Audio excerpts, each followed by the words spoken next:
Well, teaching your kids some dental hygiene can create a sparkling smile, prevent serious health problems later on. Wow, I don't think I've ever seen you so serious, Larson. One way to get them to brush their teeth is by making it fun. Dr. Jonathan and Tara Baltimore are here to talk about. You guys sick of it yet? Talk about that.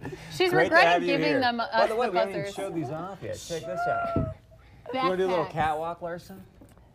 I don't know why we're wearing these yet, but So let's start with that. Why are we wearing the backpack? Yes, so we've come to kind of teach you about things that you can do for your kids. Now, parents are really great at let's get the new backpack, let's get the new shoes, but we don't always think about what we're going to do for oral health. So those backpacks we're actually giving away at Maple Family Dental, and so Christy was gracious to force Chris to put it on. Ding, I won that one. Yes, so we're going to turn this into a game show so that Okay. you learn a little bit, and there's a little bit of a competitive nature, and so are you Love ready? that, yes. All right. Question number 1. At what age? You can't press it ahead of time. Round 2. Question 1. At what age should a child first see a dentist? A. 4. A. Good guess. A. At birth. He wants B. to punch me. Age 1 or first tooth. C. Kindergarten. D. Only when a parent identifies a problem. First tooth. First tooth. Final answer. Correct. So the American, the American Dental Association and also the American Academy of Pediatric Dentistry recommends that children see the dentist whenever the first tooth comes in or by age 1. A few different reasons. Some of them just to get. Question. I could have said age 1 or first tooth. You didn't listen to all the answers. You're like, 4. Back to point. Some of it just to get the kids comfortable coming into the dentist. You know, really to educate the parents is the main thing. And if there's any problems, we catch them early so they don't become big problems. Oh, okay. 1-0, we go. Chris. Question number 2. Wait for the True or false? Oh. Ready? This one you can I got get. 50%. True or false? Oh my gosh. Wrong! Okay. Oh, True or false? Children do not need to floss. Chrissy! False. Final answer. That is correct. Children do need to floss. Just like adults need to floss, children also need to floss. Now, the interesting thing is that children's teeth, baby teeth, are thinner in the enamel, the protective covering of the teeth, than adult teeth. So, you know, in a lot of instances, they're more likely to get a cavity quicker than an adult would. So, flossing, super important, even for Can kids. you look right in that camera and just tell Isabella that real quick one more time? Floss, Isabella. You need to floss.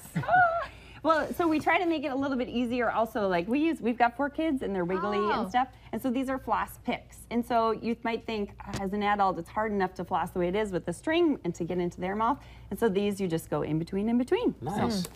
Yeah. Floss picks. Yes. Might steal one today. Question Okay. number 3. True or false? 2. Kids should be able to brush without supervision by age 5. True. False. Whoa! Yeah! Cute! Yes.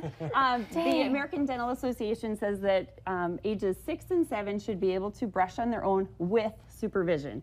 By 10 or 11, they can do it without if they're doing it adequately. So the important thing is that the parents are continuing to look in their kid's mouth, because so often they'll come into the dentist and they'll say, you know, they won't brush their teeth, and it's like, but the parent is ultimately responsible. So. Okay. Is it still sing happy birthday or twinkle twinkle little star, or how long? Well, usually we're going to recommend 2 minutes, and that seems like a long time as a parent. But there's a lot of surfaces of your teeth, and Yes. it's You don't important have to get all to of them, floss, so. or yeah. Okay. Floss for 2 Doctor, You don't have to you're floss a for good 2 person. minutes. I saw you being like, what? Where did you grow up, Larson? I You don't don't know. wanna say I anything. just am trying to think of like a length of time. Maybe play your favorite song and like dance and brush. Well, at the we same- do a row, row, row your boat. So I am Okay. totally there with you. I'm not crazy. People at home know what True. I'm saying.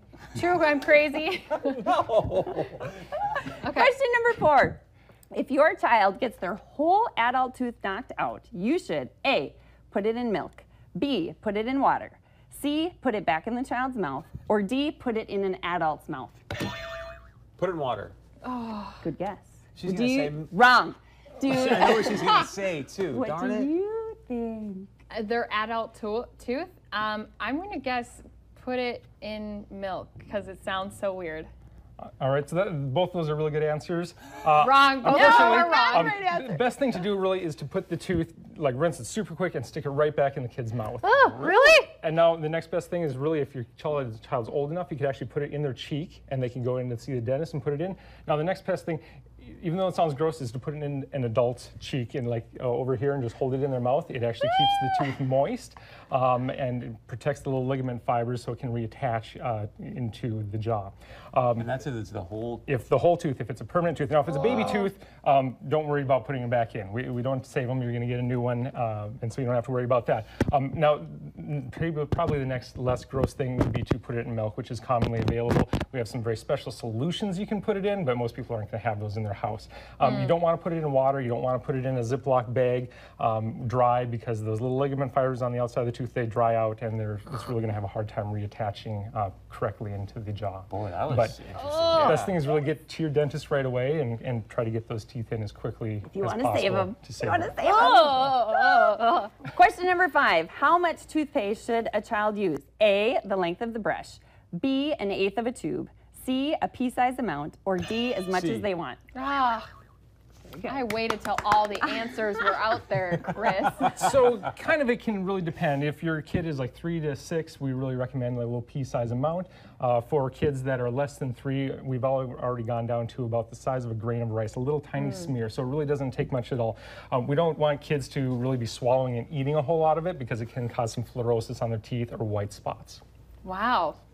I remember you had the different flavors, and it's hard not to use an eighth of the tube of that bubblegum toothpaste on your toothbrush. My 2-year-old kind of wants to start putting in his mouth. I'm Yes. like, oh, no, buddy, let's do this. All right, you ready for the next one? Yes. Okay, question number 6. At what age do kids start getting their permanent teeth? A, age... Oh, dang it. Sorry, I thought it was going to be true or false all of a sudden. Sorry, I'm sorry. Premature A, beeping. age 3, B, age 6, C, age 10, or D, age 15. Age 6. 3. Age 6. Yes. So first teeth that come in really are usually your permanent molars in the back, your 6-year molars, and also around that same time your bottom front teeth start to get loose and you'll get your permanent front teeth. Now, one of the things that's really important is to get in, and as those back teeth are coming in, you got to keep them super clean. We always recommend seeing a dentist. They have deeper grooves and more likely to get cavities down in the grooves, and so we like to place sealants on them to really protect those teeth right away. I think we have time for one more quick one. Okay. Question 7. To prepare for a child's dental visit, you should A, tell them they're going to peek at their teeth. B, tell them that the dentist and hygienist cares about them. C, tell them that they get to learn about cool dental tools. Or D, all of the above. Good answer. Yes, be positive, be encouraging, have it a day that you can celebrate. For those kids, because too often dentists get put as almost a threat. If you don't brush your teeth, you're going to have to go see the dentist and it's going to hurt. It's like, please don't tell that to your kids, because so often we have kids that come in with great experiences because they haven't been given that fear in advance. Quickly again, how do they get the beautiful backpack? So the backpacks, if a child comes in as a patient, they get their name in the drawing. Another thing that we have coming up is if you donate $30 worth of non-perishable foods, you can exchange for a $1 exam and x-rays. Nice. This food will go to the Vachacek family in West Fargo whose house burned down in July. And so they said they have this need to get groceries into their new apartment that they have. So we want to help them out. So bring in $30 worth of groceries and we'll get you an exam and x-rays. Thank you, guys. Well done. There it is. No, You see how she just did that? She just raised my arm up like that.